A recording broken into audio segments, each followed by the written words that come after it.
West Bengal Chief Minister Mamata Banerjee negotiated the resumption of tea processing by bought leaf factories on Wednesday, ending a 3-day protest. The owners of more than 100 factories, who were at a standstill during the confrontation in Assam and West Bengal, agreed to accept green tea leaves from small tea growers without a maximum residue level certificate, providing immediate relief. According to the Millennium Post, the decision followed a 2-hour meeting at the Jaipugari District Magistrate's office between the North Bengal Tea Producers Welfare Association and 7 organizations representing small growers. On Monday, members of the Assam Bought Leaf Tea Manufacturers Association stopped purchasing non-certified tea leaf, leading many thousands of pluckers to halt work in the early days of the harvest. Manufacturers maintain it is the responsibility of growers to provide laboratory test results certifying that no banned chemicals or unapproved pesticides are present in the teas offered for sale. Few complied, said Krishna Prasad Sharma, secretary of the Assam Tea Growers Association. He told the Sentinel, quote, "It is impractical and not feasible for small growers from other parts of the state to bring samples to Jorhat for testing." He said the Tea Board of India has not issued directions for mandatory testing and certification. The bought leaf factories decided to no longer purchase tea without laboratory certification, he said. He urged the Tea Board and the government to resolve the issue. He said workers in the Jorhat district have stopped plucking green leaves for 7 days. Meanwhile, the Northeastern Tea Association declared it will not accept any green leaves without accompanying test reports from NABL-accredited labs. Business Insight. Arvinda Anantharaman reports on this issue in greater depth in today's India Tea News. World Tea Expo 2024 was a rallying point for the North American tea community and a visible, viable option for foreign tea sellers exploring whether their products are welcome in the widely divergent U.S., Canadian, and Mexican tea markets. This year's conference was exceptional. The tea bar was lively and convenient, and the floor focused more on tea than CBD. Traditional suppliers from China returned in good numbers. Growers from Vietnam, Myanmar, and Tanzania introduced exotic origins and new styles, while mainstays from India, Nepal, Sri Lanka, Kenya, Taiwan, Germany, Japan, and South Korea encouraged sampling to enrich the experience for all. It was great seeing emerging technology at the Palmyra booth and the latest teaware and utensils on display. When presenting at World Tea Expo, I always included a few takeaways. I hope the following 3 stimulate constructive discussion before the March 2025 event. I'll see you there. Number 1, the conference is the beating heart of the event. The boot camp and advanced retail training are finely tuned to North America's highly desirable market, and the presenters are superb. Next year, be sure to schedule and market sessions to ensure a threshold audience of 100 per session. Also, consider an open session following the keynote, a roundtable to discuss pressing topics of importance to the industry, voiced by participants with skin in the game. Growers, brokers, certifiers, retailers, importers, and buyers who are primed to say what's on their minds. Call it Clear the Air. I'd be happy to moderate. Matchups and meetups.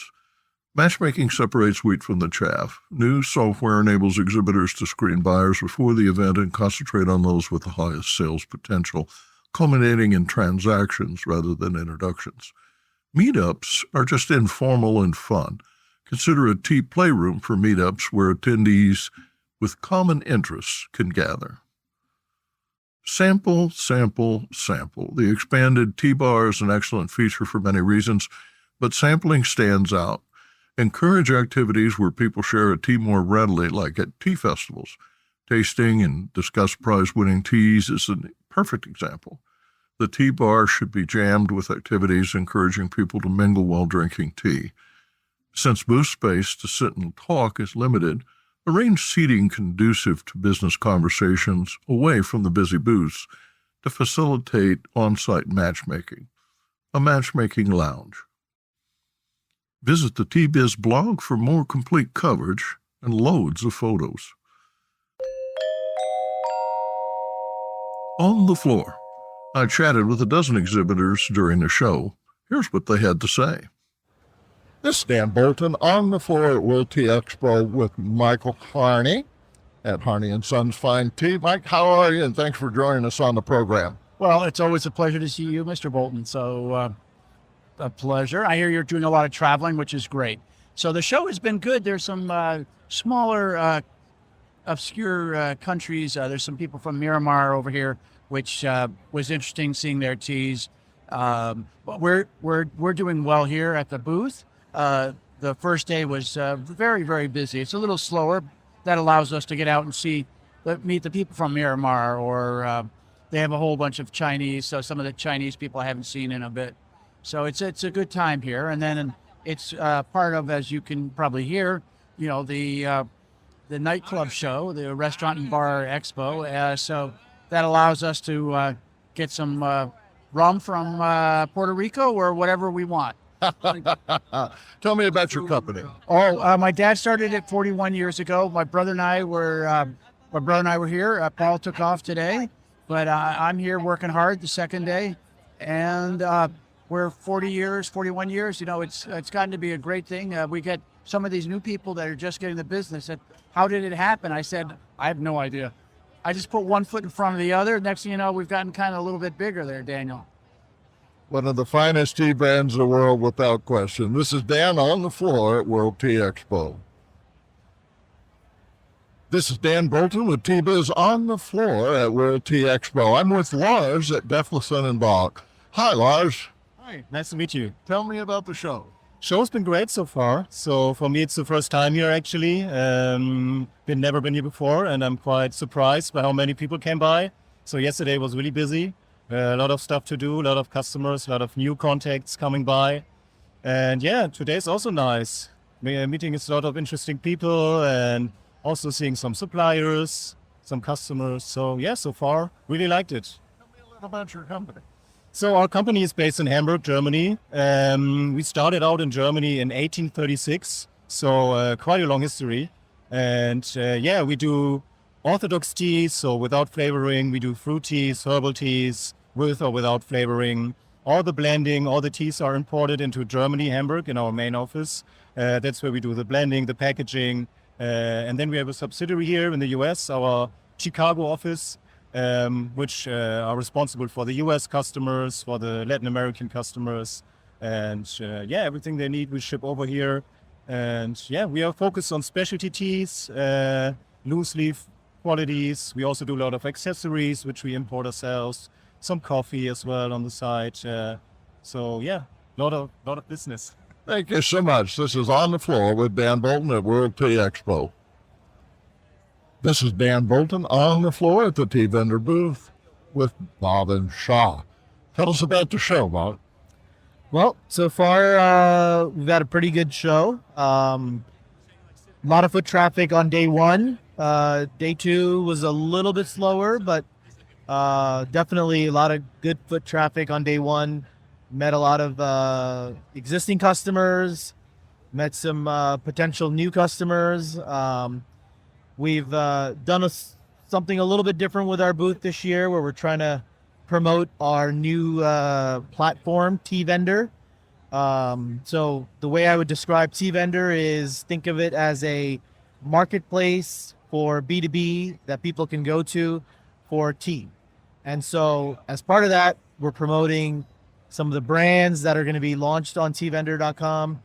Young Mountain Tea, which is doing Kamalan tea, that's the region of India in the north. We have Just Tea, that's bringing in teas from Nandi Hills in Kenya. So those are just some examples of brands that will be. What a great concept! A marketplace of tea and single origin, high quality teas that have not just a reputation for quality with your company, but all of the convenience and logistical benefits of a larger, well-established firm. Thank you so much for taking time with us today. Thank you. This is Dan Bolton on the floor at World Tea Expo. I'm with Jay Shri Tea. And Vishal, tell me about the show. Hi all. This is a very nice show, and we keep coming every year. For last 2 years, we are taking booth because we think that US is an upcoming market. It's gradually turning from a coffee drinking nation to a tea drinking nation, and we are very excited for the same. And for the future also, we will keep on coming, and hopefully our business grows in US. Yeah, so Jayashree Tea is one of the largest tea producing companies in India, having tea plantations in Assam, Darjeeling, Dewas, Terai, and all our Assam tea estates are RA certified, and Darjeeling are all RA certified, and one estate namely Rishihat, is organic as well as fair trade. So our products are very niche, and they cater well to the US market. We produce very good orthodox and CTC teas during second flush, and our Darjeeling first flush and second flush is just too good. Thank you so much, Vishal Shah, with General Manager of Jay Shri. This is On the Floor with Dan Bolton at World Tea Expo 24 in Las Vegas. I'm with Stan Van Schoonland. Tell me, how's the show? The show is great. I would say seems much bigger than last year. Much more people and booths on the presentations. I went to an excellent presentation on tea flavoring from William Dietz. Very nice how he introduced the different concepts of flavor, artificial flavoring, natural flavors, and how to incorporate that in your business. Excellent. Now, you're not from around here. You traveled to the show from Belgium, Europe. Tell me a little about your company. I have a company, Cruise, in Belgium, and it's a coffee and tea business. I roast my own coffees and I make my own tea blends, and I give presentations on tea and chocolate pairing and on tea and artificial intelligence. Thank you so much for joining us on the floor at World Tea Expo. Now, just take a sec. This is Dan Bolton on the floor at World Tea Expo at the Sugimoto Tea booth, and I'm with Noli. Hello, yes, this is Noli Ergas. Yes, my name is Noli Ergas. I've been with Sugimoto Tea coming on 11 years now. Really grew to love tea as a part of my daily life while living in Japan, which I did for 2.5 years. And then I came back and wanted to work with a Japanese company, use my Japanese language and culture knowledge. And Sugimoto Tea happened to be hiring when I returned to Seattle. Tell me a little about your show. How was your show? The show? Well, the show has been, I will say the traffic has been a little lighter than last year and the year before, which I think might be because there's a lot more pure, true tea here at the show, at the World Tea Expo, compared to some recent years. So I think people have a lot more choices, and I'm glad that they're still choosing us, but they also have a lot more like teas from China and teas from other parts of Japan to choose from now as well. Tell me about your company. Yeah, Sugimoto Tea Company has been making tea in Japan since 1946 in the aftermath of the last World War. A lot of Japanese people were trying to figure out life again, and my boss's grandfather started making tea in Shizuoka, and they've been making tea there for the last 7 years now. And we started, my boss came to Seattle from Japan in about 2005. And since then, we've just been a conduit to bring the tea that's made from the Sugimoto family into the U.S. and then distributing it out through the Americas. Thank you so much. This is Dan on the floor at World Tea Expo. We're on the floor with Tiff Smith from The Tea Smith in Omaha, Nebraska. Tell me about the show. This is, I think, our 20th show that we've been to, and it's absolutely fascinating to see how it's developed over the years. This year, I was particularly impressed with the educational offerings. Many of the presenters were from outside of the normal presenters outside the U.S. So the really good viewpoints and some great subject matter expertise. The show itself has got some really good exhibits. Again, a lot new people that have not been here, some great new booths. And of course, after being here for 20 years, it's a true pleasure to be with my friends again. The Tea-Smith, we started that in 20 years ago, so we've been drinking on the job ever since. And we are a retailer and a wholesaler and a flavorer of teas to tea shops, coffee shops, and fine dining. So we have a wonderful time with blending our teas. And at a given time, we've got about 200 to keep us busy. Thanks so much for joining T-Biz on the floor at World Tea Expo. The International Institute for Sustainable Development has released its latest global report titled Tea Prices and Sustainability. The 40-page report, available free, provides detailed insights into production and pricing. According to the report, quote, tea production complying with voluntary sustainability standards, known as VSS, reached 24.8% of total production in 2019, but dropped slightly to 24% in 2021, end quote. The pandemic accelerated the shift in tea harvesting towards mechanization. Labor costs for hand plucking soared, pushing producers to mechanize their operations or face bankruptcy, according to the report, which cited the work of tea craft founder Nigel Milliken. Around 70% of the global tea bushes are now harvested by machines or some form of mechanical aid, such as hand shears, up from 5% in 1980. In 2019, approximately 1 million sustainably compliant farmers produced 1.67 million metric tons of VSS-compliant tea, with a farm gate value exceeding $155 million, an increase of 300,000 metric tons over the previous year. The most prominent certifications in the sector include Rainforest Alliance, Certified Organic, Fair Trade, and UTZ, which has since become a part of Rainforest Alliance.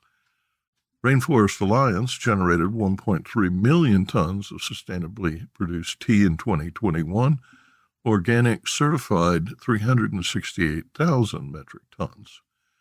From 2008 to 2019, conventional tea production grew at a combined annual rate of about 1.1%. VSS-compliant production grew at a combined annual growth rate of nearly 30% during the same period, but has since slowed to between 12 and 13% during the period 2014 to 2019. Business Insight. The report includes a 10-page dive into tea prices that undermines the case for value addition at origin and efforts to shift the sector towards sustainability. IDII warns of troubling trends. Quote, tea auction prices in real terms, for example, have been declining for 4 decades, with strong drops in the past 3 years due to pandemic-related disruptions to logistics. Prices fell to an all-time low in 2020 due to a combination of low global demand and oversupply in the market, end quote. The report cited Kenyan tea farmers who receive about 16% of the final price at auction, equal to 30 cents per kilo of green tea leaf delivered. Producers' prices in Asian countries, including Sri Lanka and Vietnam, have been slightly higher, averaging 40 cents per kilo. However, in India and Nepal, the average falls to 16 cents per kilo, which is insufficient to cover production costs. Download the report at www.iisd.org or visit the T-Biz blog. Produced by Audavita Studios. Connect your voice to the world.